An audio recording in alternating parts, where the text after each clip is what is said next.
തമിഴിലെ മസ്റ്റായിട്ട് കാണേണ്ട ബെസ്റ്റ് ത്രില്ലർ മൂവീസ് നമ്പർ 1. ഇതിൽ എൻ്റെ ഏറ്റവും ഫേവറേറ്റ് ധ്രുവങ്ങൾ 16. ഒരു ഹോളിവുഡ് സ്റ്റൈൽ സിനിമ. സംഭവം റിട്ടയർഡ് ആയിട്ടുള്ള ഒരു പോലീസ് ഓഫീസറും അയാളുടെ പോലീസ് കരിയറിൽ റീസെന്റ് നടന്നിട്ടുള്ള ഒരു മിസ്റ്ററി കേസിനെ ബേസ് ചെയ്തിട്ടുള്ള സ്റ്റോറിയാണ്. ഭയങ്കര എൻഗേജിങ്ങും ത്രില്ലിംഗും ആയിട്ടുള്ള സ്റ്റോറിയും നറേഷനും. സംഭവം നോൺ ലീനിയർ ആയിട്ടാണ് ഈ സിനിമയുടെ നറേഷൻ പോകുന്നത്. വേറെ ലെവൽ എക്സ്പീരിയൻസും കിട്ടില്ല മൂവി. സിനിമ Z5-ലും പ്രൈം വീഡിയോയിലും അവൈലബിൾ ആണ്. നമ്പർ 2, രാക്ഷസൻ.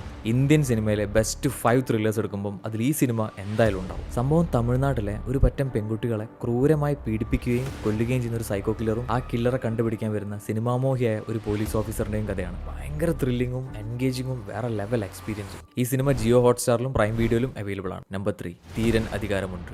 ഇതൊരു റിയൽ സ്റ്റോറിയാണ്. ഇന്ത്യയിലെ തന്നെ നൊട്ടോറിയസ് ആയ കുറച്ച് കൊള്ളക്കാരെ പിടിക്കാൻ പോകുന്ന തമിഴ്നാട്ടിലെ ഒരു പോലീസുകാരന്റെ കഥ. വൻ സിനിമ. ഈ സിനിമ ജിയോ ഹോട്ട്സ്റ്റാറിലും പ്രൈം വീഡിയോയിലും അവൈലബിൾ ആണ്. നമ്പർ 4, പോർത്തുഗൽ. പെണ്ണുങ്ങളെ മാത്രം കൊല്ലുന്ന ഒരു സൈക്കോ കില്ലറും അയാളെ പിടിക്കാൻ വരുന്ന 2 ക്രൈം ബ്രാഞ്ച് ഓഫീസേഴ്സിന്റെ കഥ. ഇതും ഭയങ്കര എൻഗേജിങ്ങും